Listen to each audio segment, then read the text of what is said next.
दवा कानून। नमस्कार, बहुत स्वागत है आपका। प्राइम डिबेट देख रहे हैं आप, आपके साथ में जेपी शर्मा। पिछले एक लंबे अरसे में घटनाओं का सिलसिला कुछ इस तरह का रहा है कि फूल प्रूफ तरीके से परीक्षाएं आयोजित करना एक सपना सा बनकर रह गया है। बिना किसी धांधली के परीक्षा का संपन्न हो जाना, यानी बेटी का बयान निर्विघ्न निपट जाना। नकल और धांधली को रोकने के लिए लाए गए नए कानून के कड़े प्रावधानों में सरकार की इस चिंता को देखा जा सकता है। विपक्ष सवाल उठा रहा है कि कानून का दुरुपयोग होने के आसार हैं। सवाल ये भी उठाया जा रहा है कि क्या केवल कानून बना देने से नकल और धांधली रुक जाएगी। विपक्ष की आशंकाएं अपनी जगह, लेकिन ये तय माना जा रहा है कि रीट प्रकरण और उसके बाद इस कानून का आना धांधलीबाजों को हतोत्साहित तो करेगा। आज प्राइम डिबेट में इस पर बात होगी इन सवालों के जरिए कि क्या परीक्षाओं में धांधली होगी बीते दिनों की बात, कानून के दुरुपयोग की आशंकाएं कितनी सही हैं, और क्या केवल कानून का डर ही सिस्टम को ठीक कर देगा या प्रक्रिया में सुधार पर भी काम करना होगा।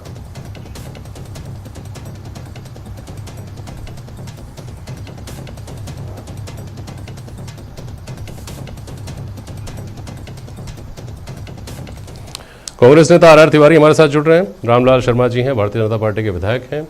मिथिलेश जैमिनी साहब हैं, वरिष्ठ पत्रकार। और ललित के पवार साहब हमारे साथ जुड़ रहे हैं, आप आरपीएससी के चेयरमैन रह चुके हैं। बहुत स्वागत करता हूं आप सभी का। रामलाल जी, क्या आशंकाएं बसती हैं यार अब, और क्यों बसती हैं रामलाल जी? देखिए जेपी शर्मा जी, आशंका इस बात की है कि कानून तो 92 का भी बना हुआ था, लेकिन 1992 के कानून के प्रावधानों को देखें तो उसमें भी 3 साल की सजा का प्रावधान था। उसके अंदर भी आपको शासकीय लगाने का अधिकार था। लेकिन कानून के साथ साथ हमें हमारे सिस्टम के अंदर भी बदलाव करने की आवश्यकता पड़ेगी कि कोई परीक्षा के अंदर धांधली हो ही नहीं, पेपर लीक हो ही नहीं है। अब इसके लिए क्या क्या करने की आवश्यकता है?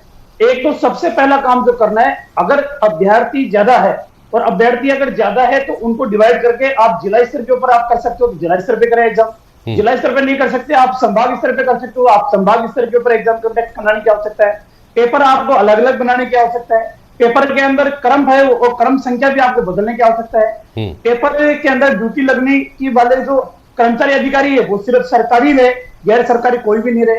जो परीक्षा का केंद्र है वो परीक्षा का केंद्र भी सिर्फ सरकारी संस्थान नहीं रहे, गैर सरकारी संस्थान नहीं रहे, या प्राइवेट कॉलेज है या प्राइवेट स्कूलों को आप सेंटर नहीं बनाए। तो इस तरीके के प्रावधान भी हमें करने की आवश्यकता है। एक कानून अपनी जगह काम करेगा, लेकिन हम चाहते हैं कि कानून की आवश्यकता ही नहीं पड़े। कानून से पहले ही प्रावधान इतने कठोर हो कि किसी की हिम्मत नहीं हो, पेपर लीक हो, पारदर्शिता के साथ, ईमानदारी के साथ परीक्षा हो। तो हमें उन बिंदुओं के ऊपर भी ध्यान केंद्रित करना है। ये देश के अंदर अन्य जो संस्थाएं परीक्षा कंडक्ट कराती है उनकी क्या प्रक्रिया है, उनका अध्ययन करने की आवश्यकता है कि उनके स्टेट के अंदर भी एक बार भी पेपर आउट होने की शिकायत नहीं मिली। तो हमें सारे रास्ते खुले रखने चाहिए और सबके विचार विमर्श करने के उपरांत एक ऐसी पद्धति डेवलप करनी चाहिए, इस कानून की आवश्यकता ही। ठीक बात है, आर तिवारी बोलिए। मैं रामलाल जी से कहना चाहता हूं, तीसरी बार के विधायक हो आप रामलाल जी। 93 का कानून बना और उसके बाद में वसुंधरा राजे जी रहे हैं हमारे 5 साल मुख्यमंत्री। अब आप जेपी भाई एक बात सुनो, रामलाल जी मेरी बात सुनो। आज गुलाब चंद जी कटारिया जो राजस्थान के वरिष्ठतम नेता है, किसी भी दल के लिए सम्मानित हैं, आज उन्होंने वसुंधरा राजे जी के शासनकाल को इन्होंने भ्रष्टाचार वाला बता दिया। वो कह रहे थे, फूट फूट करके रो रहे थे कि गए 8 साल के अंदर पैसे वालों के बच्चे सरकार की नौकरियां पा गए, गरीब का बच्चा नहीं गया। अरे 3 साल में से 2 साल तो हमने कोरोना काल में बिताया रामलाल जी। 5 साल में वसुंधरा राजे जी के शासन में 2016 में 2018 में परीक्षाएं लीक हुई, परीक्षा के पेपर लीक हुए। आपने न एसओजी को एक्टिव किया, न आप कानून लेकर के आए। एक केवल ख्याली पुलाव। अच्छे कानून के लिए बधाई देनी चाहिए आपको जननायक अशोक गहलोत की सरकार को।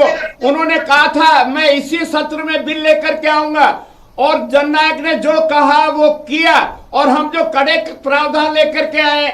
अब मैं कह रहा हूँ रामलाल जी, आपको आश्वासन दे रहा हूँ, राजस्थान से नकल माफिया या धांधलीबाजों को बोरिया बिछा करके राजस्थान छोड़ना पड़ेगा। आप चिंता मत करो। तिवारी जी सुनिए, पहली बात तो ये है कि ये तर्क कितना काम करता है कितना नहीं करता है, मिथिलेश जैमिनी बताएंगे कि आप किसी कानून को कब ला रहे हैं और उससे पहले कोई प्रक्रिया सुधारने की कोई कोशिश हुई कि नहीं हुई। जब जागो तभी सवेरा है ना भाई साहब। इन्होंने नहीं किया तो आप करिए। आप भी इतनी बार रहे हैं इसके बाद में, 1992 के बाद में कितनी बार आपकी भी सरकार रही है, हर बार राजस्थान में तो 5 साल में बदलती रही है। दूसरी बात यह है कि जिस बिंदु पर बहस आज होनी चाहिए, ये बहुत अच्छी बात है, बहुत हेल्दी दिशा में आज हाउस में भी डिबेट हुई और उस पर डिबेट होनी भी चाहिए कि कानून का, और यह निश्चित तौर पर ऐसा नहीं है कि आपकी पार्टी नहीं मानती होगी तिवारी जी, सत्तारूढ़ पार्टी भी इस बात को मानती होगी। कानून का इस्तेमाल और दोषी को सजा देना तो बात की बात है, वो एक अलग पहलू है पूरी तरह से। नकल को किस तरह से रोका जा सकता है या परीक्षाओं में धांधली को, लीकेज को, इनको किस तरह से रोका जा सकता है, इस पर फोकस करना, इस पर काम करना वो बेहद ज़रूरी है। उसमें मैं पंवार साहब के पास भी जाऊँगा, लेकिन रामलाल जी, आपने आज, आपकी पार्टी ने जोर देकर इस बात को उठाया कि साहब यूपी में आपने यूपी के प्रावधानों को ले तो लिया लेकिन पूरी तरह नहीं लिया। वहाँ तो रासुका का भी प्रावधान है, वहाँ तो सख्ती होती है, आप तो यहाँ सख्ती नहीं कर रहे हैं, आपका कानून तो उसके बजाय थोड़ा सा लचीला है। एक तरफ तो आपने इस पर चिंता जाहिर की और दूसरी तरफ आप कह रहे हैं कि इस कानून का दुरुपयोग हो सकता है। भाई जो बनाया उसी का दुरुपयोग हो सकता है, तो आप रासुका के लेवल पर इसको ले जा करके कैसे आश्वस्त हो सकते हैं कि उसका दुरुपयोग नहीं होगा, और वो दुरुपयोग अगर उस स्तर पर हुआ तो ज़्यादा घातक होगा। रामलाल जी देखिए जेपी शर्मा जी, हमने जो विधानसभा के पटल के ऊपर जो बात कही और रखी, नेता प्रतिपक्ष भावुक को भी उन्होंने ये बात कही कि इस कानून के दायरे के अंदर जो प्रावधान किए गए, उन प्रावधानों के अंदर कुछ चीजें और शामिल होनी चाहिए, उन्होंने साफ साफ इसमें कहा कि इस कानून के अंदर ही आप ये प्रावधान भी करो कि प्राइवेट सेंटर नहीं बनाएंगे, प्राइवेट व्यक्ति की ड्यूटी नहीं लगाएंगे, और दोषी अगर व्यक्ति पाया गया तो दोषी व्यक्ति पाए जाने के उपरांत एक निर्धारित समय सीमा के अंदर हम उसकी कार्रवाई करेंगे, चालान पेश करेंगे, न्यायिक प्रक्रिया की पूरी करने का काम करेंगे। अब ये तिवारी जी कह रहे हैं कि हमने सख्त कानून का वादा किया था, आपके सख्त कानून का वादा आपने किया था, आप कानून ले दिया है, लेकिन जो कानून पहले था उनमें से तो सारे के सारे जमानत के ऊपर बाहर आके और आपके विधायकों के साथ बैठ के होली खेलने का काम कर रहे हैं। जो आरोपी थे विश्नोई जी, वो आपके विधायकों, कांग्रेस के विधायक के साथ होली खेल रहे हैं, तो आशंकाएं पैदा नहीं होगी। तिवारी जी, ये बात रामलाल शर्मा, सुनिए एक मिनट में मेरा सवाल सुन लीजिए। रामलाल शर्मा या इनकी पार्टी के लोग उठाएं तब तो समझ में आती है आशंका, अगर ये लोग जताते हैं तो। लेकिन संयम लोढ़ा ने भी इस बात को लेकर चिंता जताई कि इससे इंस्पेक्टर राज बढ़ेगा, इससे इस कानून के दुरुपयोग की संभावनाएं बढ़ेंगी। हम जिस मर्ज को ठीक करना चाहते हैं, ये उस मर्ज को ठीक करने की दिशा में एक प्रयास हो सकता है, लेकिन ये उसका गारंटेड इलाज नहीं है। तिवारी जी, गारंटी तो जिंदगी की एक क्षण की भी नहीं है जेपी भाई। अच्छा, संयम लोढ़ा हो चाहे रामलाल जी, बंद कर दीजिए सारे सिस्टम, संविधान को उठाकर कैंड रख दीजिए, थाने बंद कर दीजिए, हॉस्पिटल बंद कर दीजिए, अगर पहल कांग्रेस की सरकार ने की, उसका स्वागत तो करना चाहिए। ये कह दीजिए गारंटी किसी भी चीज की नहीं है, गारंटी किसकी ले सकते हैं? 302 का मुकदमा में जमानत हो जाती है, हत्या के मुकदमा में जमानत हो जाती है। ये बात तो ये कानून तो न्यायपालिका के अंदर जाते, सरकार कानून बना सकती है, उसका एजुकेशन तो सरकार नहीं करती है, न्यायपालिका के अंदर कोई फैसला, ये सब बात की बात है, ये सब आगे की बात है। इससे पहले भी कुछ किया जा सकता है, सरकार की और वो जो किया जा सकता है, तो पवार साहब, ललित के पवार साहब, आपको मेरी आवाज आ रही है?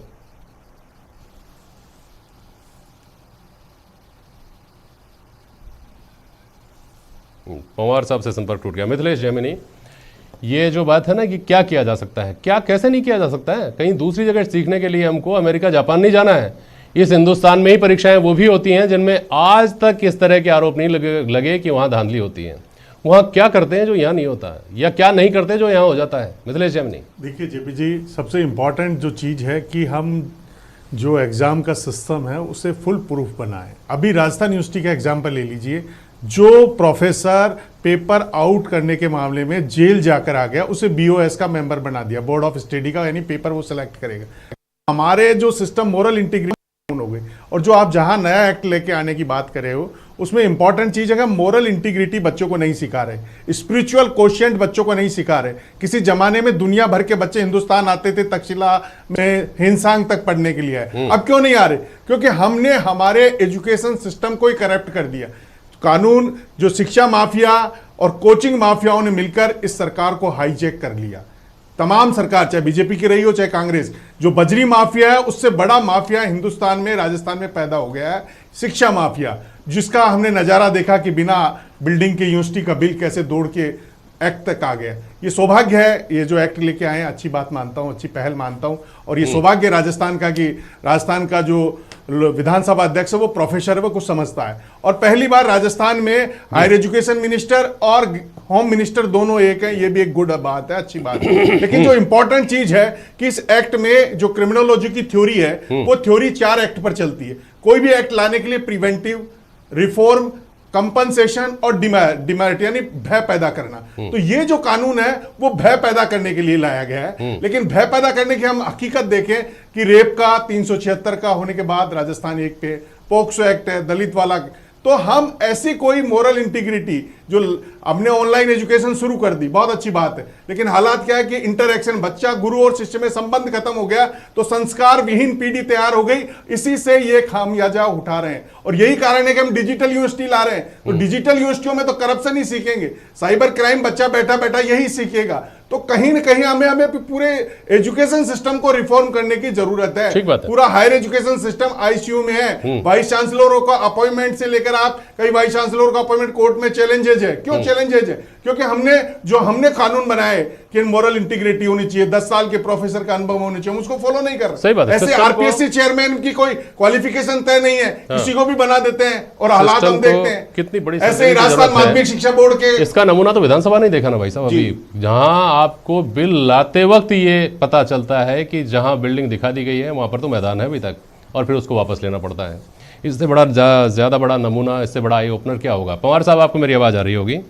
यूपीएससी की परीक्षा में धांधली की, पेपर लीक होने की और परीक्षाएं रद्द होने की बातें नहीं आती। और भी परीक्षाएं हिंदुस्तान में होती हैं जहां पर यह दाग नहीं लगता आमतौर पर, तो वहां क्या ऐसा होता है जो यहाँ नहीं होता? वो क्या हो सकता है जो इस चिंता को हमारी को दूर करे? कानून तो बात की बात है, सजा देना तो बात की बात हो गई। पवार साहब,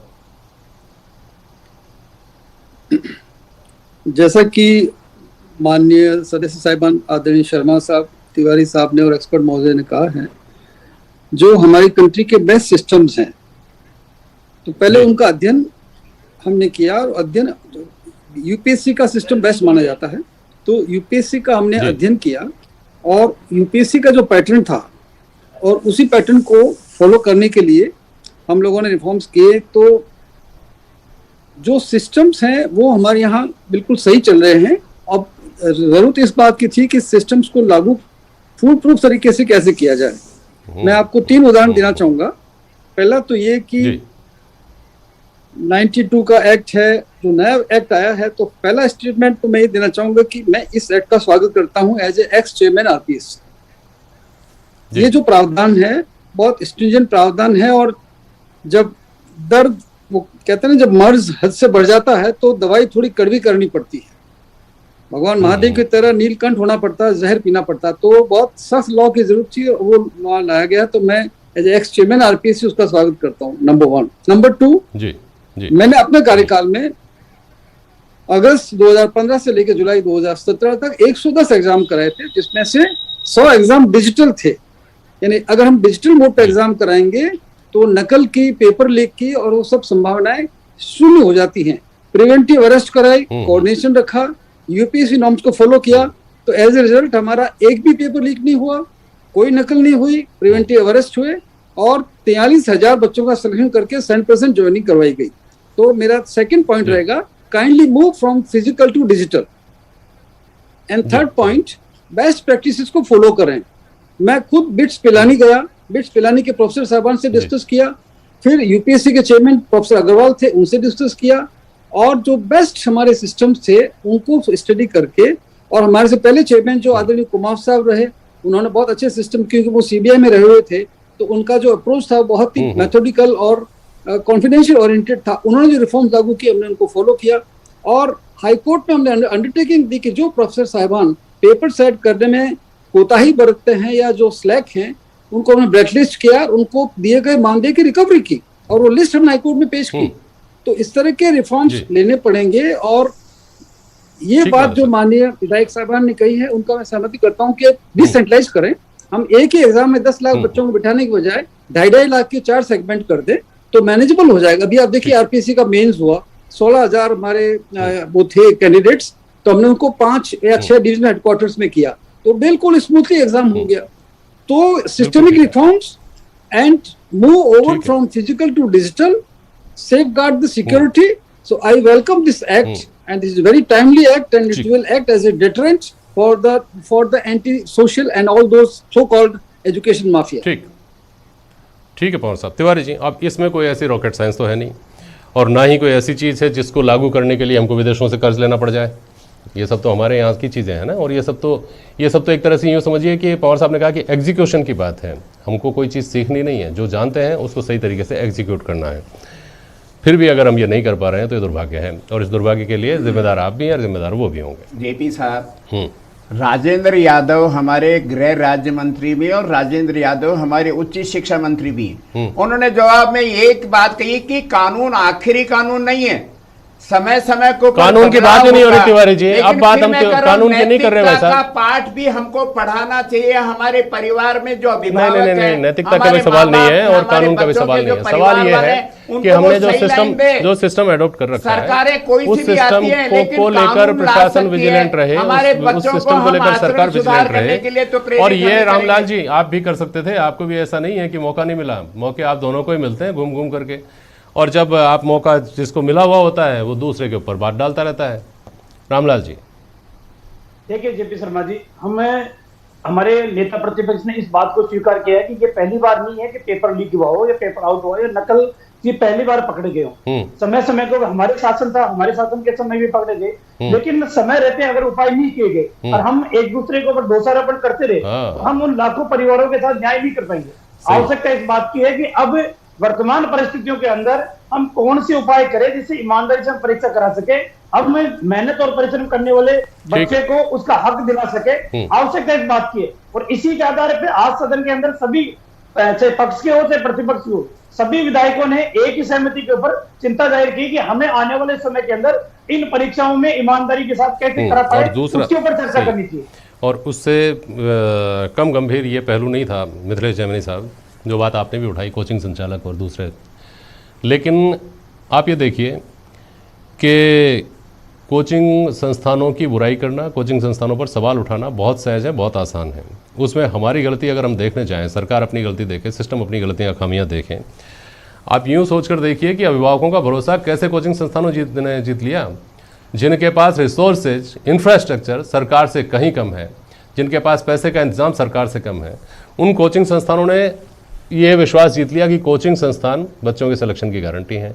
ये भी होता होगा, जो धांधली की बात है वो भी होता होगा, लेकिन बाई एंड लार्ज हम देखते हैं कोटा जैसा शहर पूरा इसी से पलता है, इसी से सांस लेता है, इसी से अपना पेट भरता है। इस तरह का कोचिंग संस्थानों ने एक ये बना लिया है कि बच्चा ये भी प्रैक्टिस में है कि स्कूलों में नाम चल रहे हैं, पढ़ाई बच्चे कोचिंग संस्थानों में कर रहे हैं।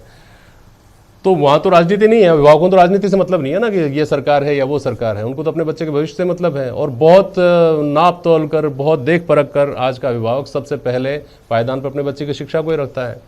तो काम तो इस तरफ करना होगा कि आप भरोसा जगा पाएं कि नहीं, सरकारी संस्थानों में भी बेहतर शिक्षा मिल सकती है, सरकारी संस्थानों में पढ़कर भी सफलता पाई जा सकती है। मिथिलेश जी देखिए जेपी जी, जो इम्पोर्टेंट इशू आपने क्रिएट किया वो बिल्कुल रियल फैक्ट है कि कोचिंग सेंटर्स में नीट और आईआईटी की तैयारी के जो करा रहे हैं वह रियल में तैयारी होती है। लेकिन अभी एक पटवार की परीक्षा हुई और उसमें एक कोचिंग सेंटर की गाइड से 70% क्वेश्चन आ गए, तो इसको आप क्या कहेंगे? तो कहीं न कहीं जो शिक्षा माफिया और सरकार का गठजोड़ है। और दूसरा राजनीतिक अस्थिरता, इस सरकार के साथ मैं ये दुर्भाग्य कहूंगा कि शिक्षा माफियाओं ने जो राजनीतिक अस्थिरता के चलते कई विधायकों ने ब्लैकमेलिंग की, इसी के कारण कई प्राइवेट यूनिवर्सिटियां गलत आ गई और कई कोचिंग सेंटरों की बल्ले बल्ले हो गई। कलाम को सलाम आपने नारे सुने होंगे, तमाम जो चीजें रीट के बाद उठी, उसका मेजर रीजन यही था कि हमने उस पर कानून नहीं बनाया। मुझे दिल्ली सरकार की कोई तारीफ नहीं करनी, वहां फ्री बिजली है, सब कुछ है, लेकिन वहां का बजट प्लस में है, हमारा नेगेटिव है। तो इसका कारण है कि हमारा करप्शन बहुत है और ये जो अरबी घोड़े हैं ब्यूरोक्रेट्स वो बेलगाम हो गए हैं। यही कारण है कि एक फाइल जो education secretary, law secretary, chief secretary और कैबिनेट और सदन तक चले गई और करप्शन इतना कि किसी को पता नहीं चला। ये साफ माजरा ये कह रहा है कि हमारे ब्यूरोक्रेट बेलगाम घोड़े हो गए हैं। अगर उन पर आपने अंकुश नहीं कसा तो ये करप्शन इस राजस्थान को निगल जाएगा। जिन कोचिंग माफियाओं के खिलाफ, जिन स्कूलों के खिलाफ सदन में बातें हुई और आमतौर पर भी बातें होती हैं, ये व्यावहारिक अनुभव है हमारा कि वहाँ एडमिशन कराने के लिए, वहाँ फीस थोड़ी कम कराने के लिए इन्हीं लोगों के फ़ोनों को नहीं सुना जाता जो सदन में खड़े होकर के उन लोगों की मजम्मत कर रहे थे। कम से कम सिस्टम को इस तरह से तैयार, जैसे इंग्लिश मीडियम स्कूल हैं, वहाँ पर एक बच्चे के एक सीट पर 16 एप्लीकेशन आ रहे हैं। तो लोगों को अगर बेहतर विकल्प सरकारी सिस्टम में मिलेगा तो कोई क्यों जाना चाहेगा प्राइवेट संस्थानों की तरफ? इस तरफ भी सोचेगा। बहुत शुक्रिया आप सभी का आज प्राइम डिबेट में शामिल होने के लिए। आज के लिए बस इतना ही। नमस्कार।